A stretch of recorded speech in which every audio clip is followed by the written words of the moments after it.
People, deluded, I'm back again. Now, off the back of the Europa League, I have a couple of things to say in relation to Martinelli, Rob Holden, Maitland-Niles, I believe I've got, and probably two thoughts on Emil. Not really, Emil did his thing, not really anything to really speak about in Emil's case, but for me, people, there are a couple of takeaways in the Europa League. Now, people look at Holden as this messiah, and don't get me wrong, if he's fit, he plays for me. But he's still incredibly naive for a centre-half. That's not me being nasty, that's me being honest. He hasn't played that much in his professional career. And you can see it, that he's naive at times, really and truly. And he kind of showed it yesterday. I don't know if he's fit, but his positioning, people. There was one time now, if we make you a left-back, Tierney fell to... apologies, people. The initial ball, Tierney fell to win this. Willock failed to win the second, yeah. If you remember the first goal, Tierney tried to go up for the header, he missed out. Joe Willock missed out as well. They countered attack down this side. Now, if you remember correctly, Tierney eventually gets in and he's the wrong side and he gets destroyed. But isolate him from this. I felt what it looks like Holden. He's too concerned with holding the line, people, with his right back. Engage, go and engage there. Go and engage. Let your midfielder should be switched on to drop and him to shuffle across, sort of thing. Do you get it, people? I feel Holden showed his naivety. And another thing that kind of annoyed me, I think Mustafi was okay today, but he's personally too far wide from Mustafi, especially when teams are attacking. He's far too wide from, and they're over here. He's too away from Mustafi. He's not covering the space enough. So in terms of positioning, I think Holden needs to improve in that. If we talk about Martinelli for a second, people, if we put our pivot there and we've got our front three. Now, initially, Martinelli was out here in the first half, but he quickly just went up there and then he left the left wing to someone else to do. And I think people drifted over. And then that's probably why Tierney was being 2v1'd against down this flank and weren't being supported. But I think Martinelli, from what I've seen, I do think he can develop into a left winger and he can give us something out there. But he seems to be a striker now, man. The way he was helping press the centre-halves. He obviously, it's another game, another header from the young lad. But the way he was trying to press this back line. I mean, Martinelli is a lovely footballer, man. He worked the line well with Lacazette. His link-up was there. He was chasing lost causes. I like him, man. The enthusiasm's there. The technical ability's there. The hunger and desire to want to win and things is there. The only criticisms you can have of Martinelli is everything respective to his age, really. I mean, at times, I like his enthusiasm to win the ball back, but potentially giving fouls away you don't need to.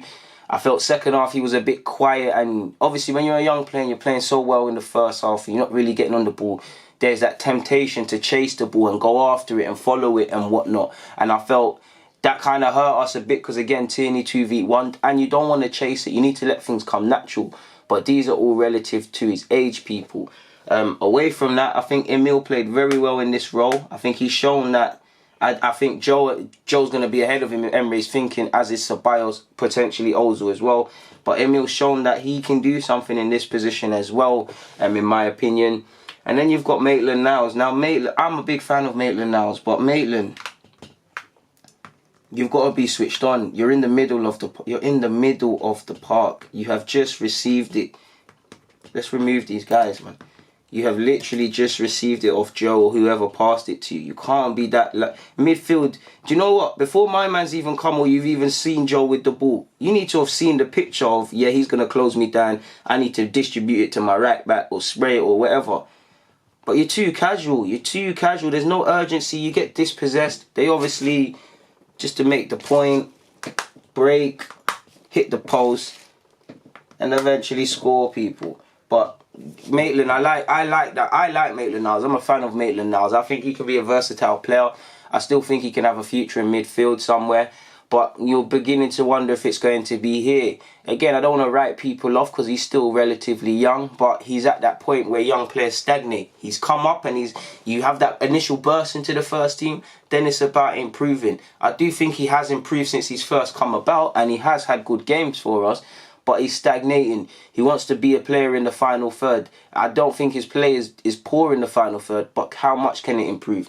for me, in terms of just being switched on in defensive moments and situations and not flat-footed, is another one. And his biggest gift and his curse is that he's not rushed in possession, but he needs to get some urgency. If not, you're going to find yourself at another club, because he was getting opportunities at fullback. It seems with Bellerin and Chambers' form, it's not going to happen. Clearly, Emery doesn't fancy you deep down as a central midfielder, because you've barely had an opportunity there.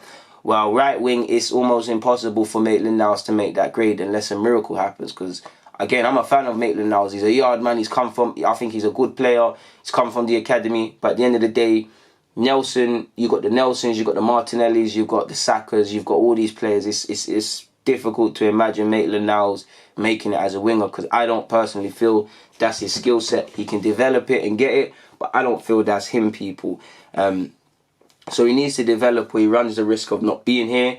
It's nice to see Emil Smith-Rowe fit. Hopefully he can stay fit and, similar to Saka, get some opportunities in other competitions, because he seemed to be the one at a point that was going to get the chances the most under Emery and stuff. It seemed. And to be honest, you're hoping he stays fit. Depending on how much football he plays, he might eventually go out on loan again next season, or a year from when he went on loan last year in January. So we'll have to see what that one is saying. But for now, there's not much more to add, so I'm going to get out of here. I just wanted to offer them short opinions. People, Deluded, thank you for watching and rocking each and every time. I'm out.